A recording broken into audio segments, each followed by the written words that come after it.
Good evening dear students. इससे पहले हमने जो पहली क्लास की थी उसमें हमने फीमा एक्ट के बारे में बताया था और आई होप आपको वो सारी चीज़ें समझ में आई होंगी और आपने वीडियो देखा होगा तो लगभग जितने भी आपके जो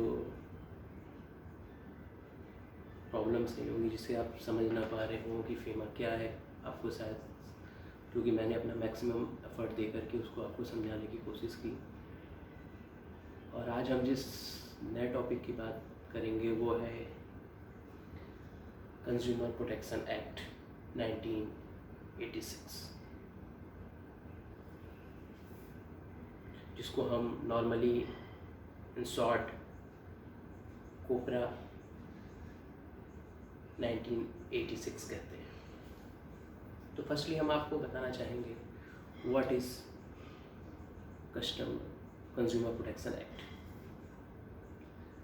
कंज्यूमर प्रोटेक्शन एक्ट बनाया क्यों गया? बेसिकली कंज्यूमर प्रोटेक्शन एक्ट जो है वो हमारे देश में जो कंज्यूमर है, कौन कंज्यूमर है? आप हैं, हम हैं, वो हर आदमी जो किसी से कुछ प्रोडक्ट खरीदता है, कोई सर्विस अवेल करता है, तो ऐसी कोई भी प्रोडक्ट और सर्विस जिसको हम अवेल करते हैं, जिसको हम यूज़ करते हैं, और अगर उसमें कोई भी कमी हो या वो हमारे लिए किसी भी तरीके का जो प्रोड्यूसर ने या जो उसका सप्लायर ने जो हमें बता के बेचा हो उसमें कोई कमी हो, या उसकी क्वालिटी में जो उसने बता के बेचा, चाहे उसकी क्वांटिटी में या उसके किसी और भी चीज़ों में अगर कोई कमी हमें महसूस होती है तो हम उसको जो है कंज्यूमर प्रोटेक्शन एक्ट के तहत हम उसको रिजॉल्व करवा सकते हैं, क्योंकि ये कंज्यूमर प्रोटेक्शन एक्ट हमारे लिए बनाया गया है। और इसका जो मेन ऑब्जेक्टिव है, तो objective of consumer protection act वो है, पहला जो है वो है राइट टू कंज्यूमर एजुकेट। इसका जो मेन ऑब्जेक्टिव पहला था वो right to consumer educate, consumer को एजुकेट करने के लिए, उसको बताने के लिए कि जो आप सामान ले रहे हैं वो सही ले रहे हैं, नहीं ले रहे हैं, क्या ले रहे हैं, इसके बारे में एजुकेट करने के लिए इस एक्ट को बनाया गया। उसके बाद इस एक्ट को दूसरा बनाने का कारण क्या था? Protection against hazardous goods. Hazardous goods कौन से हैं? वो सामान, वो वस्तुएं जो आपके लिए नुकसानदायक है, क्योंकि एज एन कस्टमर आप तो सब कुछ जानते ही हैं। और वैसे भी अगर हम अपनी इंडिया की बात करें तो हमारे इंडिया में मैक्सिमम जो कस्टमर हैं they are not very much aware about the product quality, their ingredients, there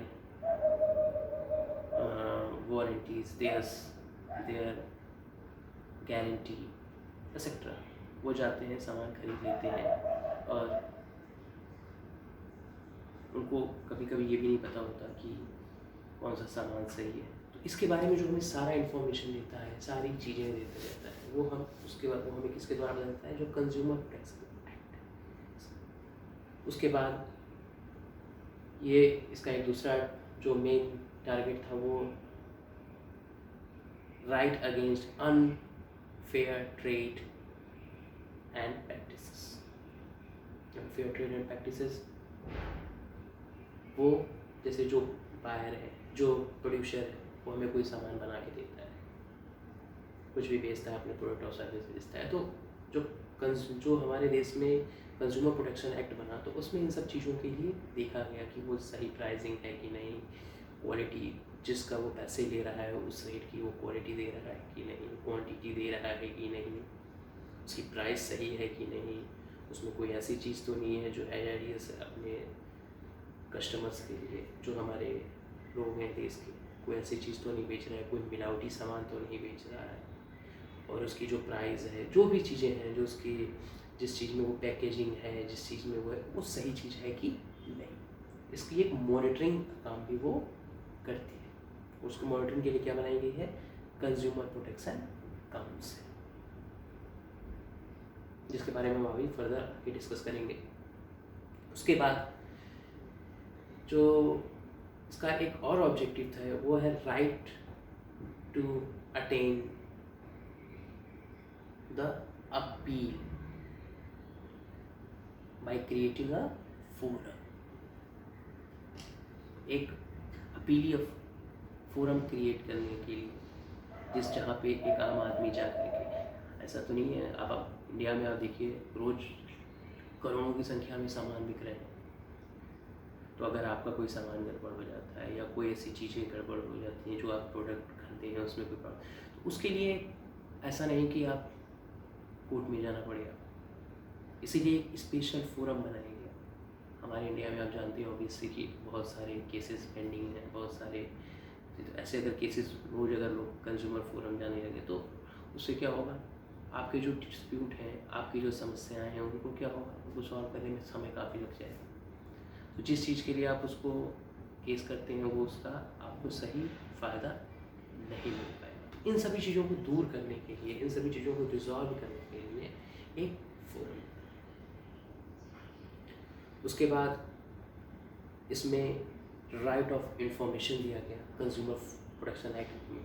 right of information, मैं राइट ऑफ इंफॉर्मेशन की बात नहीं कर रहा हूँ जो एज एन इंडिविजुअल कॉन्स्टिट्यूशन में दिया गया, मैं यहाँ कंज्यूमर प्रोटेक्शन में जो राइट्स दिए गए मैं उनकी बात। वो राइट्स कौन से हैं कि एक ग्राहक को राइट है वो सामान किस तरह का खरीदेगा, कैसे खरीदेगा, प्राइसिंग में डिस्क्रिमिनेशन नहीं होना चाहिए। ये सारी चीज़ें कंज्यूमर की राइट्स हैं जो उसको कंज्यूम करता है ऑफ द प्रोड्यूसर, जो उसका सामान प्रोड्यूस कर रहा है। कोई अगर हमें सामान बेच रहा है तो उसकी सारी चीज़ों के लिए हमें एक स्पेशल राइट्स दिए गए हैं कि भाई ये राइट्स हैं कंज्यूमर के। और जब आप उन राइट्स का यूज़ करेंगे और उस राइट्स, क्योंकि वो आपका अधिकार है, और उस अधिकार में अगर किसी के द्वारा कोई गतिरोध होती है, जो आपको सर्विस देता है या जो आपको प्रोडक्ट देता है उसके द्वारा वो कुछ बोलता है, बेचता, तो या जिसने उसने बोला उस अकॉर्डिंग वो सर्विस नहीं दे पाया या उस प्रोडक्ट को उस अकॉर्डिंग वो नहीं दे पाया, तो इन सभी चीज़ों को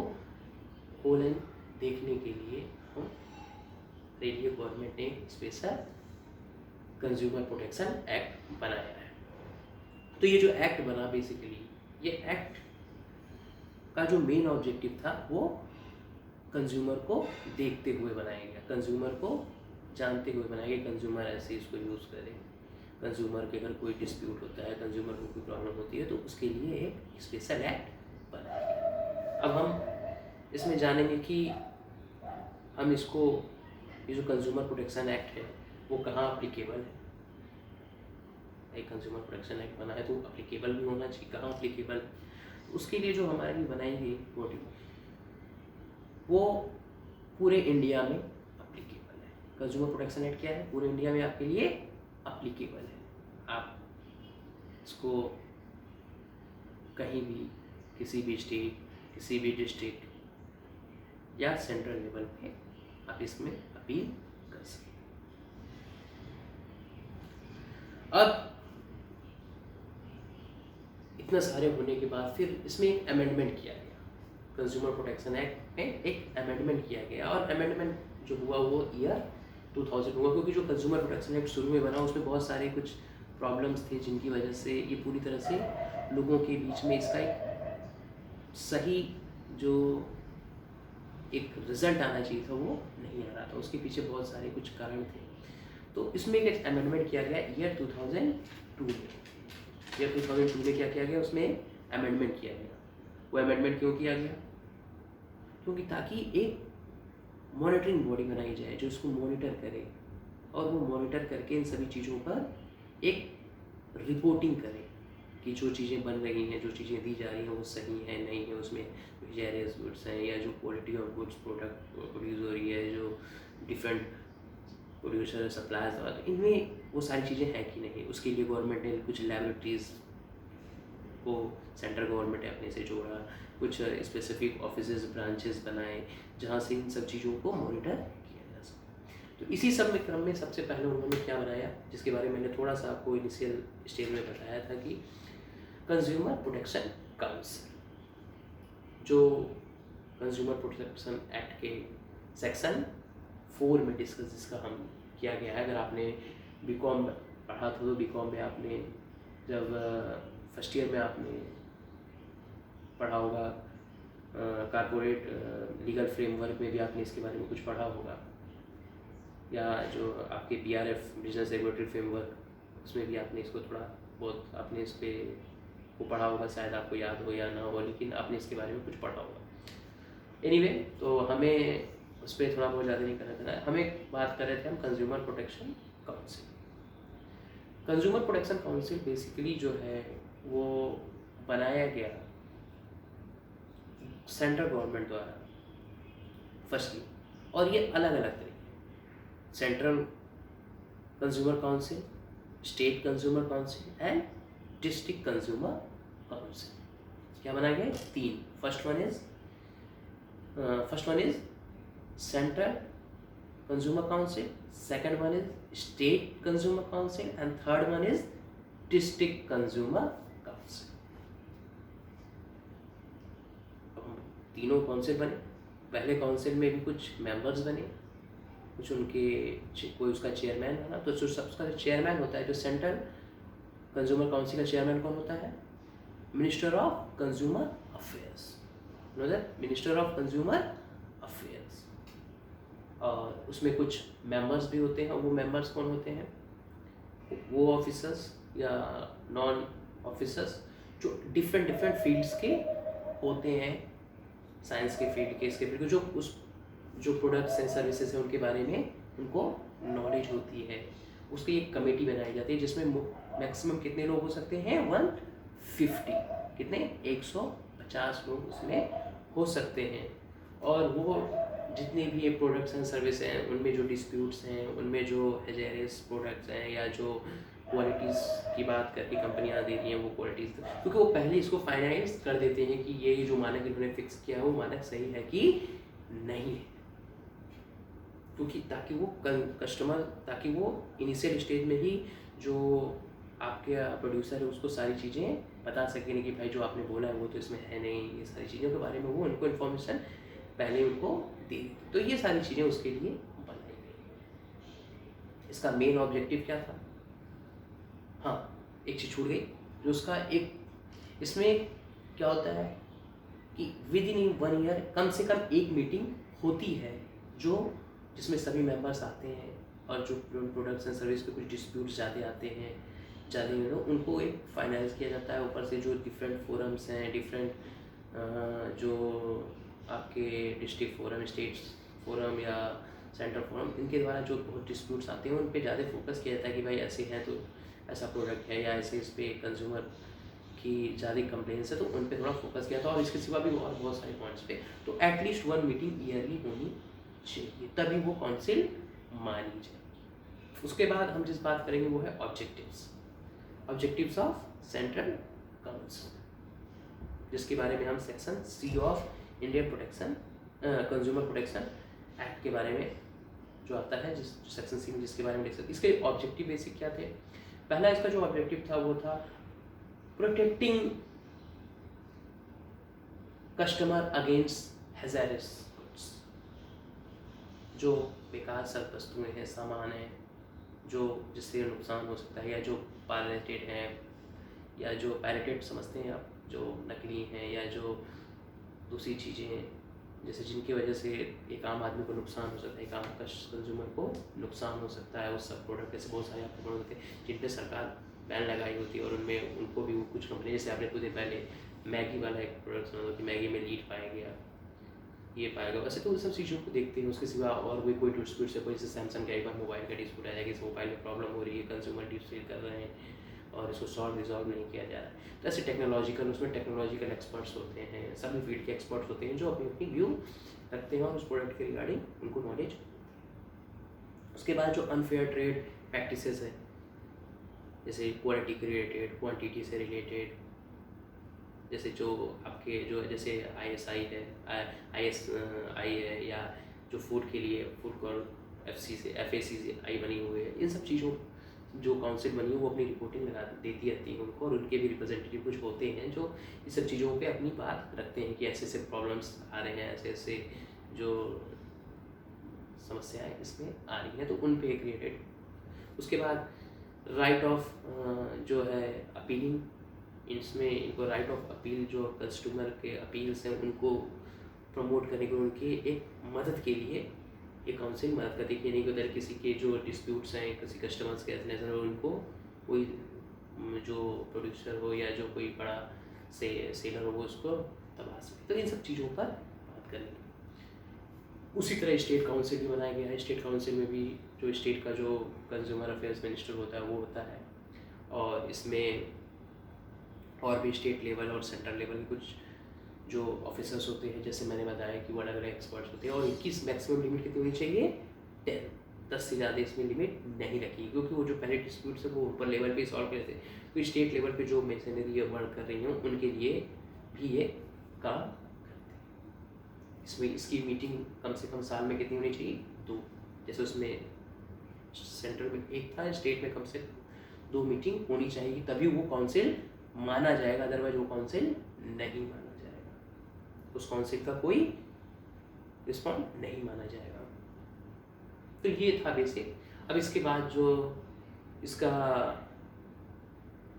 अलग वो है जो इसका ऑब्जेक्टिव है वो भी लगभग सिमिलर है, जैसे आपके सेंट्रल काउंसिल की जो कंज्यूमर काउंसिल है उसी के अकॉर्डिंग ये भी जितने आपके राइट्स हैं, जितने आपकी डिस्प्यूट्स हैं, जितने आपके अनफेयर ट्रेड एंड प्रैक्टिसेस हैं विच प्रोटेक्ट द कंज्यूमर्स, सारी चीज़ें लगभग सेम है जो सेंट्रल जिन चीज़ों पर वर्क करता है उन चीज़ों पे ये स्टेट, लेकिन ये स्टेट लेवल पे वर्क करता है, ठीक है। उसके बाद हम बात करते हैं district consumer forum. District consumer forum, इसमें भी एक चेयरमैन होता है और बाकी मेंबर्स होते हैं। इसमें जो चेयरमैन होता है वो कौन होता है? द डिस्ट्रिक्ट कलेक्टर, यानी आपके जो ज़िले का जो डिस्ट्रिक्ट मजिस्ट्रेट है, जो डीएम है, वो उसका मेन चेयरमैन या मेन ऑफिसर होता है। उसके सिवा जो और भी ऑफिसर्स होते हैं जो गवर्नमेंट द्वारा, कौन से गवर्नमेंट? स्टेट गवर्नमेंट द्वारा डिसाइड, नॉट सेंट्रल गवर्नमेंट, जो decided by the state government. State government जो उनको जितने उनके मेंबर्स रखने की जो परमिशन देता है उस परमिशन के अकॉर्डिंग वो उसमें लोगों को रखते हैं। और इसकी भी मीटिंग साल में एटलीस्ट 2 बार होनी चाहिए, तभी ये फोरम, तभी ये काउंसिल एक जेन्युइन काउंसिल या सही काउंसिल मानी जाएगी, अदरवाइज उसका कोई जेन्युइनिटी नहीं।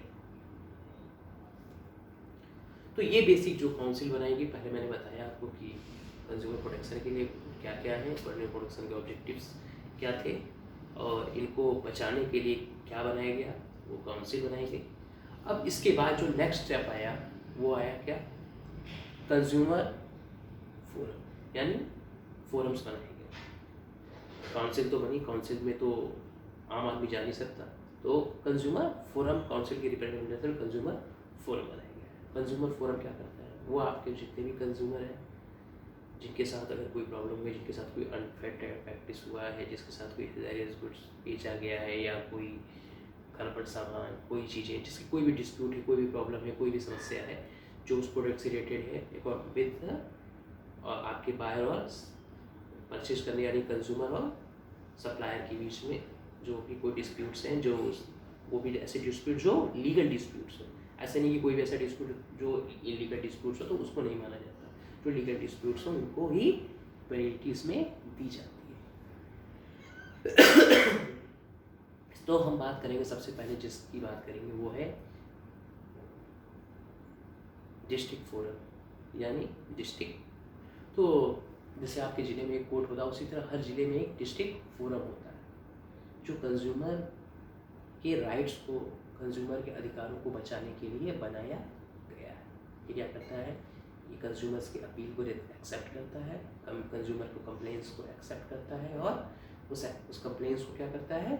सॉल्व करता है। अगर जो भी उसमें गिल्टी अगर से नहीं पाए तो उसके खिलाफ पेनल्टी चार्जेस करता है, जो penalty decided by the court, consumer forum. अब हम बताएं कंज्यूमर फोरम में होते क्या। बेसिकली जो कंज्यूमर फोरम, जो डिस्ट्रिक्ट कंज्यूमर फोरम होता है वो क्या होता है? वो डिस्ट्रिक्ट लेवल का कंज्यूमर फोरम होता है। और इसमें जो मेंबर होते हैं वो क्या होते हैं, उसका जो चेयर, बेसिकली इसमें 1 चेयरमैन एंड 2 अदर मेंबर्स होते हैं। एक चेयरमैन जो होता है वो होता है कोई भी उस जिले का या उस डिस्ट्रिक्ट का कोई जज या कोई रिटायर्ड जज, डिस्ट्रिक्ट जज या कोई रिटायर्ड जज उसका वो जो फोरम का क्या हो सकता है, चेयरमैन हो सकता है। इसके सिवा 2 अलग मेंबर्स होते हैं, जिसमें से एक मेंबर का एक जो होता है वो विमेन होती है, एक मेल और एक फीमेल होना जरूरी है। और जो मेल है, ऐसा जरूरी नहीं कि मतलब मेल होना जरूरी है, फीमेल होना जरूरी है, चाहे तो मेल तो फीमेल भी हो सकती है, लेकिन एटलीस्ट 1 फीमेल होनी चाहिए। दूसरी चीज़, इसमें जो एज लिमिट है of a chair person of a वो होनी चाहिए मैक्सिमम 65 ईयर्स, और या फिर उसके 5 साल का कार्यकाल। 5 साल का कार्यकाल पहला पूरा हो जाए या फिर 65 साल जिस दिन पूरा हो जाएगा उस दिन उसके बाद से वो उस पद से हट जाएगा। तीसरा चीज़, इसमें जो मिनिमम एज हो 45 ईयर होनी चाहिए, ठीक है। और जो बाकी जो 2 लोग बताया मैंने, वो 2 लोगों की क्या क्वालिटी होनी चाहिए, या वो अपने अपने फील्ड के या तो एक्सपर्ट हो, किसी भी फील्ड के वो एक्सपर्ट हो, सोशल फील्ड के किसी भी, मतलब वो एक वेल नोन पर्सनैलिटी हो सोशल फील्ड के किसी फील्ड के, उनको हर चीज़ों का नॉलेज होना चाहिए, तो सभी चीज़ों को लॉ का सब थोड़ा बहुत होने सबका होना चाहिए वो ऐसे। उसके सिवा हम डिस्ट्रिक्ट फोरम में या डिस्ट्रिक्ट जो फोरम बना है उसमें हम क्या क्या चीज़ों कितने अमाउंट तक का भाई अपील कर सकते हैं, कोई प्रोडक्ट लिए हैं वो कितने का है, तो उसमें मिनिमम जो है वो 100 rupees and maximum 20 lakhs, maximum 20 lakh रुपए तक का हम उसमें कोई भी कंप्लेन फॉरवर्ड कर सकते हैं। जैसे कोई भी आपके सामान नहीं है वो 20 लाख रुपए तक का है या कुछ ऐसे है, तो उसमें आप उतने तक ही आप अपील उसमें कर सकते हैं, उसको रिजॉल्व करने के लिए उस पर चार्जेस करेंगे लेने के लिए बाय द सेलर, बेचा जिसने आपको सामान दिया है कैसे करें। तो उसके सिवा ये जो अपील होगी वो किस लेवल पे होगी, at a district level. District level पे अपील होगी, सारी चीज़ें डिस्ट्रिक्ट लेवल पे होंगी और इसमें हम सभी चीज़ों की बातें। उसके बाद जो सेकंड है वो है स्टेट लेवल फोरम। इसमें कौन होगा, इसमें भी लगभग सेम प्रोसीजर, लगभग सेम है सारे। इसमें भी जो चेयरमैन होगा वो होगा हाई कोर्ट का कोई जज या हाई कोर्ट का कोई रिटायर्ड जज, जिसकी एज होगी 67 ईयर्स, वहाँ 65 यहाँ पे होगी 67 ईयर्स, और बाकी दूसरा कंडीशन ये है कि वो 5 साल या 67 ईयर्स। तीसरा, इसमें भी 2 मेंबर होंगे जिसमें से एक वेमेन का होना जरूरी है, और मिनिमम यहाँ भी 35 ईयर्स है। और यहाँ पे जो अपील है वो कितने की होगी, 20 लाख से ज़्यादा और 1 करोड़ से कम। 20 लाख से ज़्यादा और 1 लाख से 1 करोड़ से कम। एक चीज़ और, यहाँ एक प्रोसीजर और बन जाता है जो डिस्ट्रिक्ट फोरम में नहीं होता है। यहाँ पे कोई भी अपील जो डिस्ट्रिक्ट फोरम में, अगर आप कंज्यूमर है, आपने कोई अपील की और आपकी अपील खारिज हो गई या अपील की आपकी रिजॉल्व आप सेटिस्फाइड नहीं है, तो you can go up for the appeal in the state forum, जहाँ पे आपको क्या करना होगा, जब भी आपका वहाँ से पूरा डिस्ट्रिक्ट फोरम से जब आपको आप रिजॉल्व ना हो पाए, आपकी समस्या सॉल्व ना हो पाए, तो आफ्टर 30 दिन बाद आप क्या करेंगे, इसको स्टेट फोरम में अपील कर सकते हैं, जिसमें आपको कुछ अमाउंट डिपॉजिट करने पड़ेंगे। वो डिपॉजिट अमाउंट क्या होगी, मिनिमम 25,000 या जो वो सामान की प्राइस है उसका 50%। इन दोनों में से जो कम हो उसे आपको जमा करना होगा, तभी आपकी अपील एक्सेप्ट की जाएगी। उसके बाद जो लास्ट है वो है नेशनल काउंसिल, यानी जो नेशनल काउंसिल है वो कहाँ है, basically it is in Delhi. It is not a supreme court, it is an national council, जो एक कोर्ट के पैरेलल काउंसिल बनी है फॉर द कंज्यूमर प्रोटेक्शन। इसमें जो चेयरमैन या जो प्रिजाइडिंग ऑफिसर होगा जो इस चीज़ को देखेगा वो कौन होगा? सुप्रीम कोर्ट का कोई जज या सुप्रीम कोर्ट का कोई रिटायर्ड जज। समझिए। उसके सिवा जो इसमें एज लिमिट बनाई गई है प्रेसिडिंग ऑफिसर की वो कितनी होनी चाहिए? 70 साल या फिर 5 ईयर्स ऑफ टोटल वर्किंग, जिससे में वो डेट जिस दिन से वो ज्वाइन किया हो या जिस दिन उससे 70 ईयर्स कंप्लीट हो जाते हैं। 5 साल से पहले भी वो हट सकता है अगर उसका 70 ईयर्स कंप्लीट हो गया। इसमें यहाँ थोड़ा सा डिफरेंट है, यहाँ के 4 ऑफिसर्स अलग से हो सकते हैं चेयरपर्सन को छोड़ के, यानी प्रेसिडिंग ऑफिसर को छोड़ करके। वहाँ बाकी जो क्या थे? 2 प्रेसिडिंग ऑफिसर या चेयरमैन को छोड़ करके बाकी 2 ऑफिसर्स होते हैं, जहाँ पे एक वेमेन का होना जरूरी होता था। यहाँ पे क्या है? यहाँ 4 होंगे जिसमें 2 वेमेन का होना जरूरी है और बाकी 4 वुमेन भी हो सकती हैं, लेकिन 2 वेमेन का होना जरूरी है। यहाँ भी मिनिमम जो एज है वो 35 ईयर्स। और यहाँ जिन डिस्प्यूट्स को सॉल्व किया जाता है, जिन समस्याओं को सॉल्व किया जाता है, वो है मोर देन ₹1 करोड़। 1 करोड़ से ज़्यादा की अगर कोई क्लेम है, कोई ऐसी चीज़ें हैं, कोई डिस्प्यूट्स है, कोई समस्याएं हैं या किसी कंज्यूमर की कोई है, तो यहाँ पे ऐसी चीज़ें फाइल की जाती हैं। और अगर यहाँ कोई ऐसा आदमी भी आ सकता है जो स्टेट में अप्लाई न किया हो, जिस तरह से स्टेट में उसको सेटिस्फाइड जिले से नहीं मिला, स्टेट से नहीं मिला, तो सेंटर में जा सकता है, लेकिन वो अपीली लेवल पे आएगा। ठीक है, तो उसको क्या करना होगा? मिनिमम 35,000 जमा करना होगा या 25% ऑफ दैट क्लेम। जो क्लेम है उसका 25%। क्लेम कैसा? जो प्रोडक्ट लिया है, जो जिसके रिकॉर्डिंग वो वहाँ पे अपील किया है, कंप्लेन किया है उसका। ठीक है, तो ये सारे जो है डिस्प्यूट्स देखिए, तो ये बेसिकली 3 बनाए। ठीक है, तो इतना तो आपको समझ में आ गया होगा किन किन चीज़ों के क्या क्या राइट्स के लिए बनाए गए हैं, क्या ऑब्जेक्टिव था, कौन कस्टमर। उसके सिवा इसके बाद इन तीनों में अगर आप रिजॉल्व नहीं होती है, आपके मैटर सॉल्व नहीं होता है, तो उसके बाद एक जो लास्ट है वो बचता है कौन? जो अपेक्स कोर्ट है। यहाँ थोड़ा सा ये डिफर हो जाता है। अब ये समस्या अपेक्स कोर्ट में चलेगी। अपेक्स कोर्ट कौन है आपके लिए? इसका सुप्रीम कोर्ट। यहाँ पे कोर्ट डायरेक्ट इन्वॉल्व होता है। सुप्रीम कोर्ट वहाँ पे आपको मिनिमम कितना जमा करना पड़ता है? 50,000। अगर आपके जो अपील लास्ट अपील जो अगर आप करते हुए आए हैं, तो आपको यहाँ पे 50,000 रुपये जमा करना होगा या 50% ऑफ दैट प्रोडक्ट जिसके रिगार्डिंग आपने वो कंप्लेन फाइल। तो ये बेसिक जो मैटर था वो हमारा इस कंज्यूमर प्रोटेक्शन एक्ट से था। ठीक है, इसमें जो डिस्ट्रिक्ट लेवल पे कुछ जो डिफिनीशंस दिए हुए हैं, जो डिस्ट्रिक्ट लेवल पे कुछ राइट दिए हुए हैं, जैसे कंज्यूमर के प्रोटेक्शन का राइट करना, बचाना, चाहे डिस्ट्रिक्ट, स्टेट और सेंट्रल तीनों लेवल पे हैं। उसके बाद जो वो डिसाइड करता है कि जो कंज्यूमर है उसे कितना उसको देना है, या जो कितना चार्जेस सप्लायर पे देना है अगर उसने कोई उसके साथ कोई प्रोडक्ट में गड़बड़ी की हो या कोई सामान बेचो। तो ये सारी चीज़ें ये कोर्ट द्वारा डिसाइड की जाती है।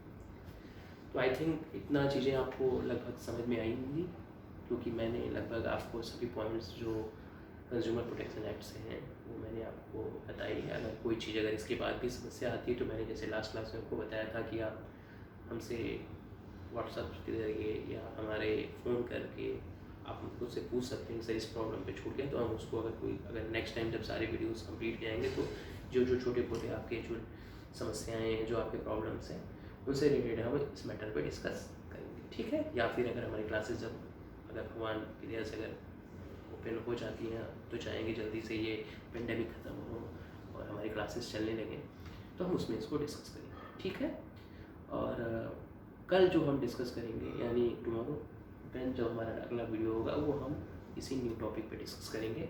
ठीक है, ओके, बाय।